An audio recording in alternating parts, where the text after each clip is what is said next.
I'm Luke Summerhays, and I love Spheal. Technology is incredible. These days, people anywhere in the world can learn about the culture, landscape and wildlife of other places all over the globe. The power of science is staggering.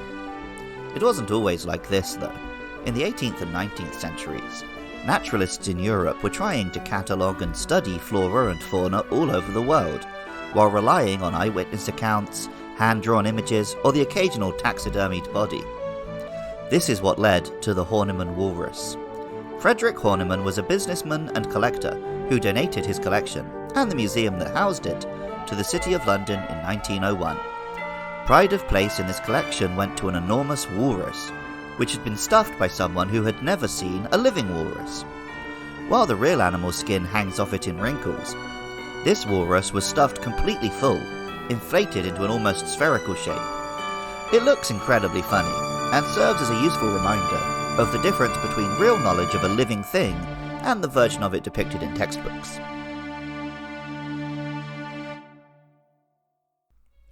Spheal is a spherical seal Pokémon. A water and ice type, it has an adorably round body, which prefers to roll rather than waddle along with its flippers. Pokémon Ruby tells us, Spheal is much faster rolling than walking to get around. When groups of this Pokémon eat, they all clap at once to show their pleasure. Because of this, their meal times are noisy. Like Horniman's walrus, Spheal is inflated to beach ball proportions, with not a wrinkle showing. Pokémon Emerald tells us, it is completely covered with plushy fur. As a result, it never feels the cold, even when it is rolling about on ice floes or diving in the sea. Perhaps the Pokémon is a reference to this quirky oddity from the history of animal study. If the name, Spheal, obviously combining sphere and seal, were the same in Japanese, I would wonder if perhaps the whole Pokémon originated with that one great pun. Alas, in Japanese the name is Tamazarahi, a slightly less brilliant mix of Tama, or bull, and Azarashi, or seal. So the mystery of why they made this bull Pokémon lives on. Spheal was the first shiny I saw, and caught, in the wild of Pokémon Legends Arceus.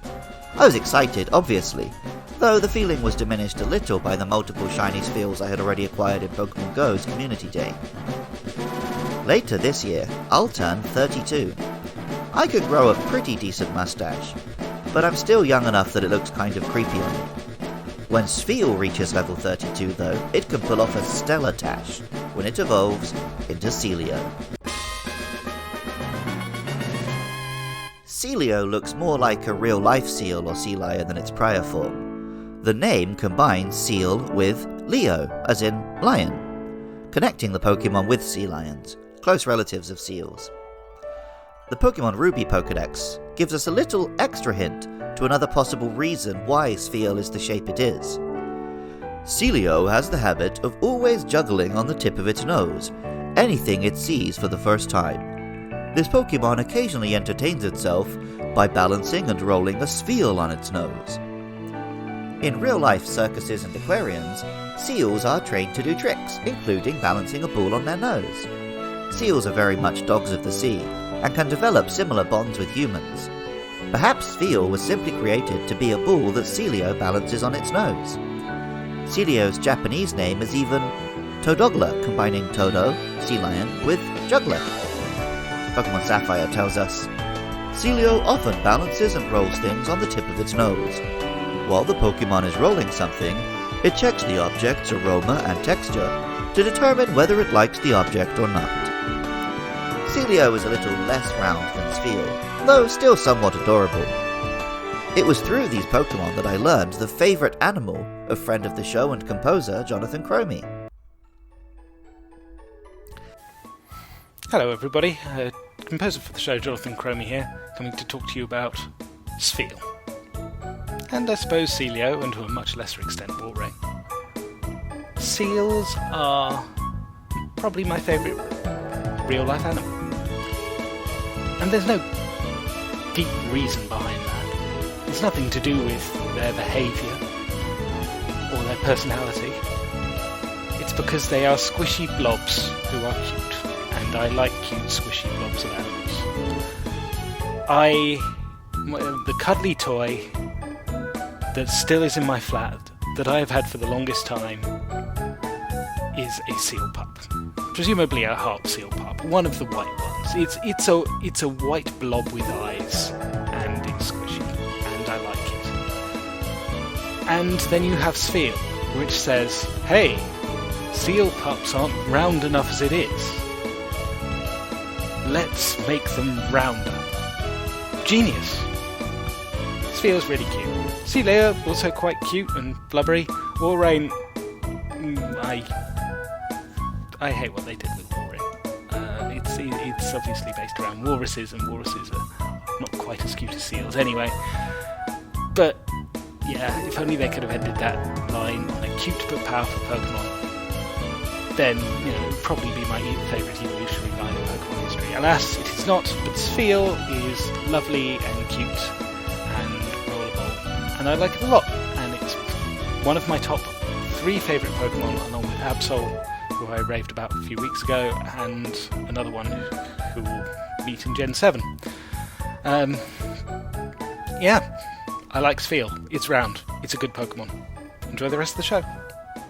In an ideal world, I'd have liked this family to stay spherical. Spheal could evolve into Sealeo, who would then become Bulrus. Instead, roundness is traded for an impressively powerful-looking Walrus when, at level 44, Sealeo evolves into Walrein.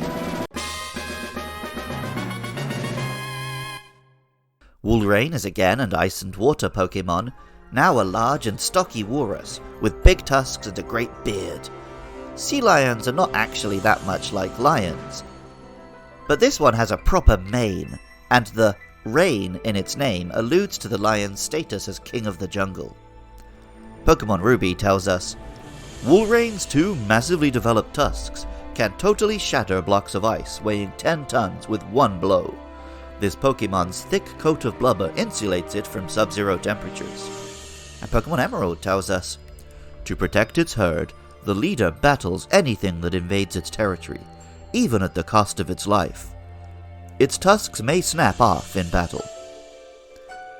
These Pokedex entries make it sound fearsome, and in the Pokemon anime's 7th movie, Destiny Deoxys, a stampede of Walreins gives young boy Tori a phobia of Pokemon.